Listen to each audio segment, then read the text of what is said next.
قرآن میں اللہ تعالیٰ فرماتا ہے کہ تم میرا ذکر کرو، میں تمہارا ذکر کروں گا۔ ذکر اللہ تعالیٰ کو بہت پسند ہے۔ یہی وجہ ہے کہ صوفیاء اکرام ذکر کو ایک نعمت سمجھتے ہیں اور اس بات کی بار بار تاکید کرتے ہیں کہ جتنا ہو سکے کثرت سے اللہ کا ذکر کرو۔ یہ پوری کائنات اور کائنات کا ہر ذرہ اللہ کی تسبیح کرتا ہے، اور اللہ کی تسبیح ہمیشہ مسلسل جاری و ساری ہے۔ اس لیے اللہ تعالیٰ نے قرآن میں حضرت انسان کو یہ کہا ہے کہ میرا ذکر کرو۔ اللہ کا ذکر کرنا اور اس کو اپنی زندگی کا حصہ بنانا، یہی تعلیم ہے۔ لیکن جب بھی کوئی ذکر کرتا ہے، اللہ کا مراقبہ کرتا ہے، مختلف مرشد کے پاس جا کر مختلف لوگوں سے اذکار لیتے ہیں لوگ، اور جب بیٹھ کے ذکر کرتے ہیں تو ان کے ساتھ مختلف قسم کے پرابلمز جو ان کے مشاہدے ہوتے ہیں، وہ عجیب عجیب کیفیت ان کی ہوتی ہے۔ وہ پریشان بھی ہوتے ہیں، وہ سمجھتے ہیں ہم پہ کوئی اثر ہو رہا ہے، یا ہماری کوئی باطنی آنکھ کھل نہ جائے، پھر باطنی آنکھ کھلنے کے بعد ہمیں کچھ ایسا ویسا نظر نہ آ جائے کہ ہم ڈر جائیں۔ یہ کمپلین اکثر لوگ کرتے ہیں، خاص طور پہ خواتین۔ لیکن اسی وجہ سے بہت سارے لوگ ہیں جو ذکر اذکار سے پھر دور ہوتے جاتے ہیں۔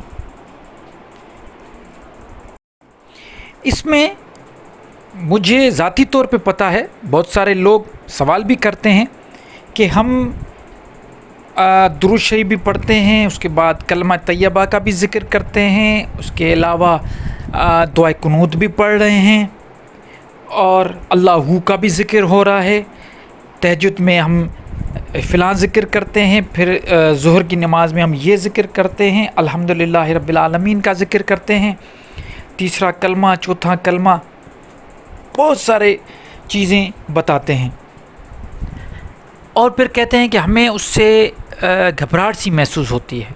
اب بات یہ ہے کہ یہ ذکر ہر چیز کرنے کا ایک سلیقہ اور طریقہ ہوتا ہے۔ ہر اکھر لفظ جو بھی لیٹر ہے، جیسے الحمد ایک ورڈ ہے، اس کا لیٹر ہے، الف الگ ہے، لام الف الگ ہے الگ ہے، میم الگ ہے، دال الگ ہے۔ ان سب کا اپنا ایک یونیورسل، ان کی ایک اپنی انرجی ہوتی ہے۔ جب آپ کوئی بھی لفظ چانٹ کرتے ہیں، ذکر کرتے ہیں، اللہ کا ذکر کرتے ہیں، چاہے وہ کوئی بھی چیز ہو، یہاں تک کہ جو غیر مسلم بھی چانٹنگ کرتے ہیں، ان کے بھی اثرات ہوتے ہیں۔ ہر لفظ، ہر ایک لیٹر کا الگ اثر ہوتا ہے۔ تو اب ان کی ایک انرجی ہوتی ہے، مختلف انرجیز ہیں ان کی۔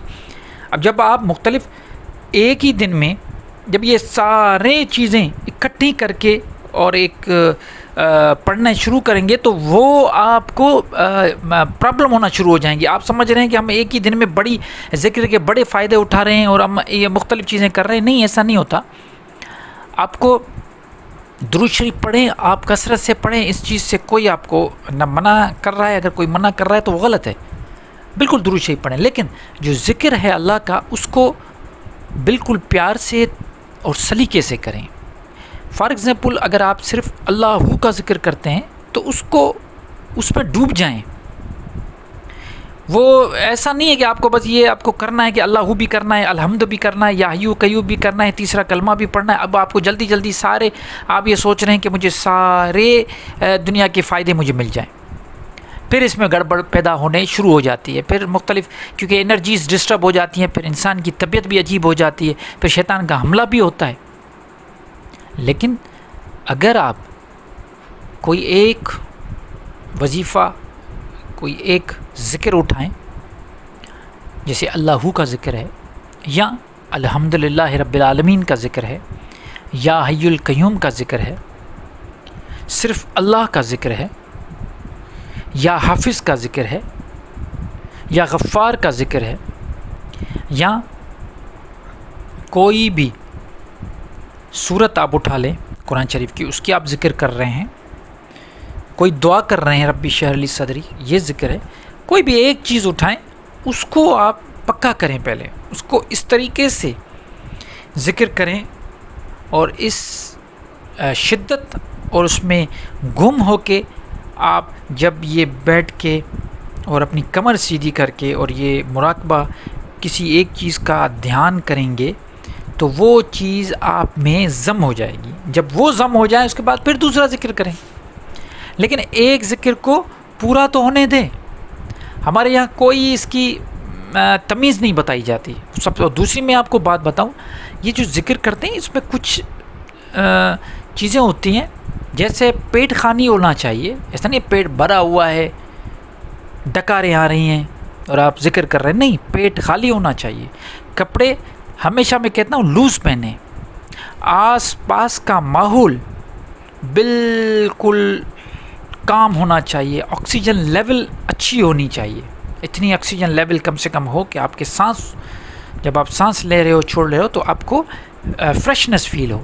ایسا نہیں سفوکیٹڈ ایریا میں اور کسی ایسی جگہ پہ بیٹھے ہوں جہاں پہ آپ کو بدبو بھی آ رہی ہے اور بالکل سفوکیٹ ہو گئے ہو، گھٹن سی محسوس ہو رہی ہو، یہ بھی نہیں ہونا چاہیے. بیٹھے کیسے ہو، زمین کے ساتھ آپ کا رابطہ ہے کہ نہیں ہے، کسی کرسی پہ بیٹھے ہو، کسی پلنگ، نہیں، زمین کے ساتھ بیٹھنے کا رابطہ کریں.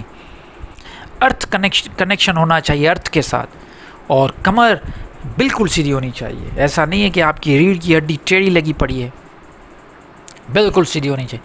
اور سانسوں کو جتنا آپ گہرا سانس لیں گے ذکر کے دوران اتنی آکسیجن کا انٹیک زیادہ ہوگا، اور جتنا آکسیجن کا انٹیک زیادہ ہوگا آپ کے پورے سیل جو جسم کے ہیں، بلینس آف سیل، ان تک آکسیجن پہنچے گا.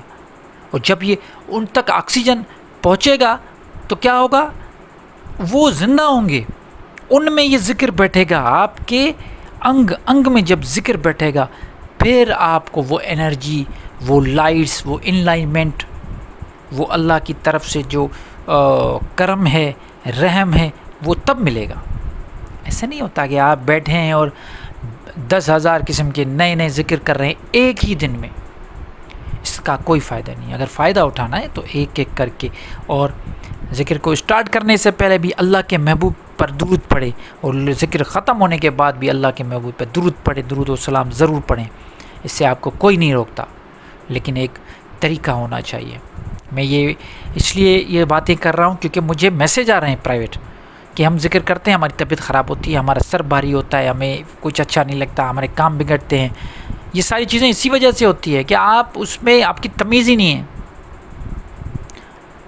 ٹھیک ہے، جو بھی کام کریں اس کا ایک پراپر ڈریسنگ ہوتی ہے، پراپر کھانا ہوتا ہے. اگر آپ کرکٹ کھیل رہے ہیں اور اگر آپ جو دھوتی پہن کے اور اس طریقے کی کپڑے اوڑھ کے، جو انکمفرٹیبل کپڑے ہو وہ اوڑھ کے، اور آپ سوئمنگ کریں گے یا اسپورٹس میں جائیں گے تو کیا آپ کامیاب ہو، اسپورٹس مین بنیں گے؟ نہیں. اسی وجہ سے تو ہر اسپورٹس کا اپنی ڈریس ہوتی ہے. تو ڈریسنگ کا خیال کریں، اپنی ڈائٹ کا خیال کریں، اپنے آس پاس کے ماحول کا خیال کریں. یہ ساری چیزیں کاؤنٹ ہوتی ہیں ہر چیز میں. امید کرتا ہوں بات واضح ہو گئی ہوگی، کیونکہ مجھے بار بار یہ ضرورت محسوس ہوئی، میسیجز آئے، اس لیے میں نے یہ بات کی ہے. اس پہ آپ اگر کوئی اپنی کمنٹ، اپنی رائے، کوئی بھی بات کرنا چاہے تو اچھی بات ہے، میں ویلکم کروں گا. اور اگر ضرورت پڑی تو اس پہ ویڈیو ہم بنائیں گے. تب تک کے لیے مجھے اجازت دیجیے. اپنا بہت خیال رکھیے. اللہ نگہبان.